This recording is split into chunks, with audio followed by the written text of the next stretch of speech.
Tamil world radio, Tamil உலக வானொலி செய்திகள்.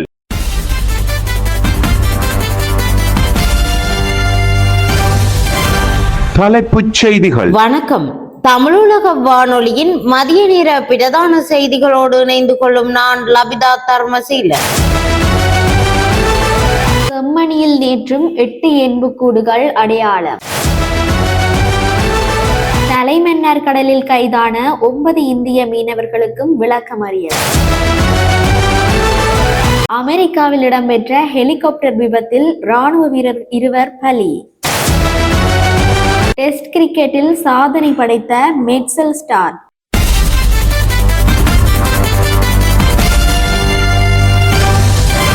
உள்நாட்டு செய்திகள். யாழ்ப்பாணம் செம்மணி சிந்து பாத்தி மனித புதைக்குழியில் இருந்து நேற்று புதிதாக 8 எண்புக்கூடுகள் அடையாளம் காணப்பட்டுள்ளதோடு 10 எண்புக்கூடுகள் முற்றாக அகழ்ந்து எடுக்கப்பட்டுள்ளன. செம்மணி மனித புதைக்குழி அகழ்வின் 3ஆம் கட்டத்தின் 51 நாள் அகழ்வு பணிகள் நேற்று இடம்பெற்றன.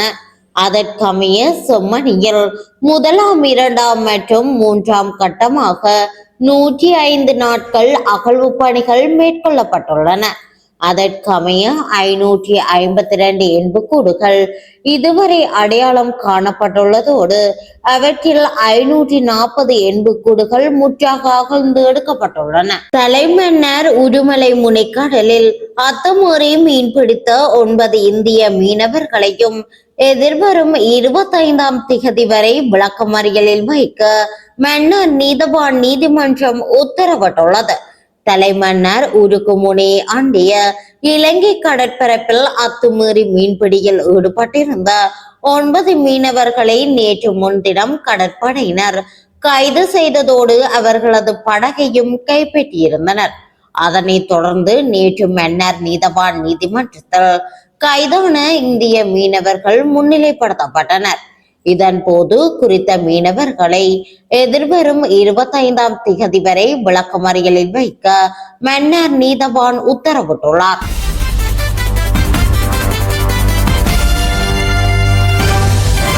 வெளிநாட்டு செய்திகள். அமெரிக்காவின் டெக்சாஸில் உள்ள போர்ட் ஹீத் ராணுவ தளத்தின் ஹெலிகாப்டர் ஒன்று விழுந்து விபத்துக்குள்ளானதில் ராணுவ வீரர்கள் 2 உயிரிழந்துள்ளனர். இந்த விபத்து நேற்று இடம்பெற்றுள்ளதாக சர்வதேச ஊடகங்கள் தெரிவித்துள்ளன. டெக்சாஸின் மாநில தலைநகரமான ஆஸ்டினில் இருந்து சுமார் 60 மைல்கள் வடக்கே உள்ள பெல் கவுண்டியில் இந்த விபத்து நிகழ்ந்துள்ளது. விபத்தை அடுத்து தீப்பரவல் ஏற்பட்டது. அதனை டெக்சாஸின் மீட்பு குழுவினர் கட்டுப்பாட்டிற்குள் கொண்டு வந்துள்ளனர்.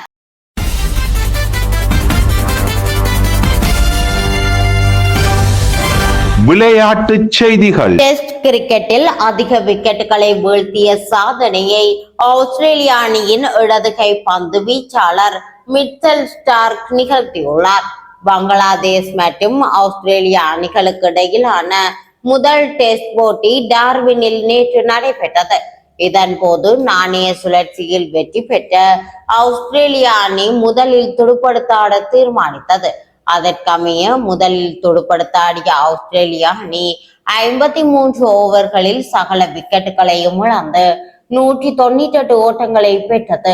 ஆஸ்திரேலிய அணி சார்பாக அதிகபட்சமாக ஸ்டீவ் ஸ்மித் 71 ஓட்டங்களை பெற்றார். பங்களாதேஷ் அணி சார்பாக கஷன் மஹ்மூத் 6 விக்கெட்டுகளை கைப்பற்றினார். ஆஸ்திரேலிய அணி சார்பாக மிட்செல் ஸ்டார்க் 1 விக்கெட்டை வீழ்த்தினார். இதன் மூலம் ஆஸ்திரேலிய அணிக்காக மிட்செல் ஸ்டார்க் 106 டெஸ்ட் போட்டிகளில் விளையாடி 434 விக்கெட்டுகளை கைப்பற்றியுள்ளார். இதன் மூலம் டெஸ்ட் கிரிக்கெட்டில் அதிக விக்கெட்டுகளை வீழ்த்திய இடது கை பந்து வீச்சாளர் என்ற சாதனையை மிட்செல் ஸ்டார்க் பெற்றுள்ளார். இத்துடன் தமிழுலக வானொலியின் மதிய நேர பிரதான செய்திகள் யாவும் நிறைவடைகின்றன. வணக்கம்.